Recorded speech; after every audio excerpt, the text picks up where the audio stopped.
Offensive à New York. Curtis Mitchell. Billy Graham et l'évangélisation au XXe siècle, ouvrage de 1959. Esquisse biographique par B. De Corvée, pasteur. Lecture de la 4e de couverture. New York, c'est vrai, n'a pas l'air d'avoir changé. D'immenses foules circulent toujours à Times Square, des masses de gens continuent à hanter les boîtes de nuit, il y a encore une quantité de crimes quotidiennement. Oui, mais il y a une différence fantastique. Cette différence provient de ce que des milliers d'hommes et de femmes ne seront plus jamais les mêmes. Où sont ces hommes et ces femmes consacrés que la croisade de New York laisse derrière elle? Qui sont-ils? Il est juste de poser la question. Offensive à New York vous en fera connaître quelques-uns. Nous lisons maintenant la préface de l'édition française de Jacques Blocher, pasteur, Paris. Le but de ce livre est de faire pénétrer le lecteur dans l'intimité de l'évangéliste Billy Graham, bien connu du public de langue française par ses grandes réunions de Paris et de Genève en 1955, ainsi que par ses ouvrages La paix avec Dieu et Le secret du bonheur, dont le premier a été diffusé à plus de 40 000 exemplaires. Le lecteur pourra vivre avec l'évangéliste et son équipe les semaines bouleversantes de sa grande croisade d'évangélisation à New York en 1957 et partagera ses peines et ses joies. Il lira, sans doute avec un intérêt passionné, les extraits de son journal personnel et une partie des lettres qu'il a reçues. Nous sommes certains que cette connaissance intime de l'évangéliste fera mieux connaître au lecteur l'évangile qu'il prêche. Il découvrira que cet évangile est une personne vivante, Jésus-Christ, qui a gagné la bataille de notre salut sur la croix.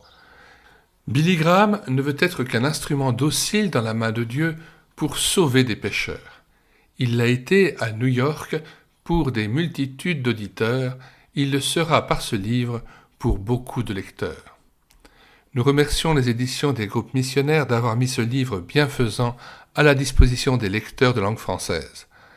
Lisons et faisons lire Offensive à New York, c'est un livre qui fait du bien. Nous lisons maintenant un message de Billy Graham.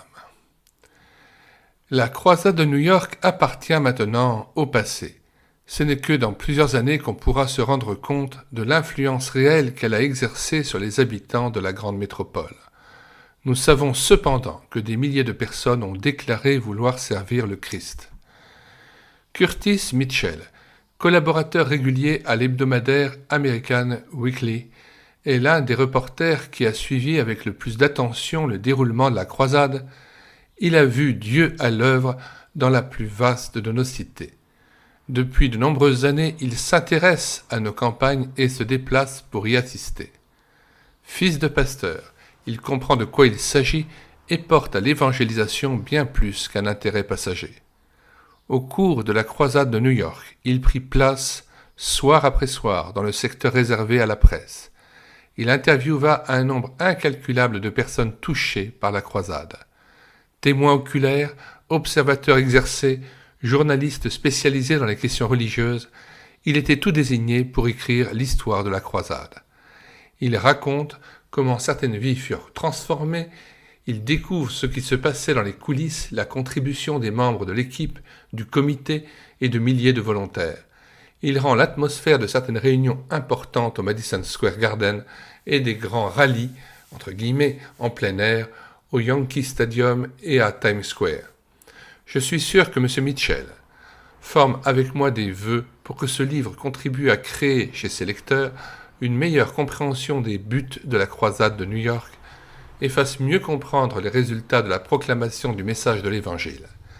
Mais par-dessus tout, nous espérons qu'Offensive à New York apportera à chacun de ses lecteurs, qu'il ait ou non assisté à la croisade, une bénédiction très réelle afin que la puissance spirituelle qui a transformé tant d'existence à New York puisse aussi agir dans d'autres cœurs et animer d'autres vies. Billy Graham. Fin de la présentation de cet ouvrage. Nous mettons dans les commentaires de cette vidéo, comme à l'ordinaire, la table des matières de cet ouvrage et le lien de téléchargement gratuit de cet ouvrage. Le téléchargement se fera à partir du site internet médiathèquechrétienne.fr, site destiné à la réédition numérique des ouvrages chrétiens épuisés et non réédités. Bâti en synergie avec cette chaîne YouTube Elle écoutait sa parole, ce site internet compte maintenant environ 700 ouvrages que nous avons numérisés et continuons de numériser encore tous les jours et que nous présentons sur médiathèquechrétienne.fr. Nous vous invitons donc à vous rendre tout simplement sur le site médiathèquechrétienne.fr et sur la page d'accueil, vous cliquez sur Livres et là vous voyez donc les dizaines d'auteurs et les 700 ouvrages que nous avons numérisés pour vous afin que vous puissiez en faire votre miel. Si vous voulez connaître les nouveaux livres que nous présentons chaque jour et que nous avons numérisés sur médiathèquechrétienne.fr, les différents cantiques que nous mettons en parole en vue d'une louange individuelle ou en assemblée, ainsi que les différents audiobooks que nous prenons en charge, abonnez-vous à cette chaîne YouTube Elle écoutait sa parole. Nous vous disons au revoir et à bientôt.